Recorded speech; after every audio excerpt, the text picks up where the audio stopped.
Find the derivative of y is equal to x squared plus 1 cube. So, ito yung unang gagawin.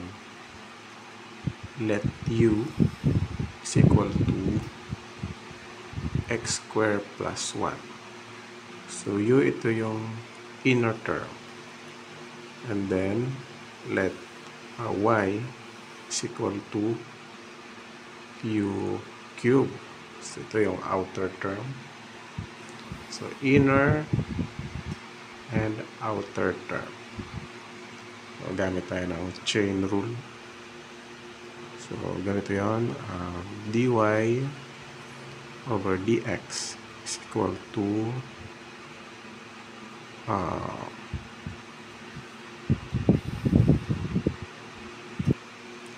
dy over du. Multiply natin ito sa du over dx. Okay. Bring down lang natin ito.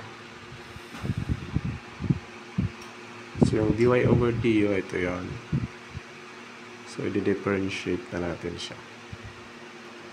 So, magiging yung 3 u and then 3 minus 2. Ito. So, dy over du, ayan.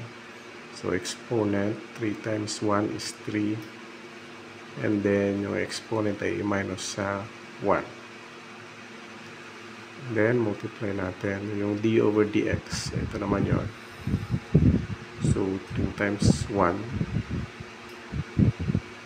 Yes, magiging 2x. Then, 2 minus 1. And then, yung 1 ay magiging 0 na. Plus 0. Okay, baba pa natin. So, tayo magiging 3u. 3 minus 1 is 2.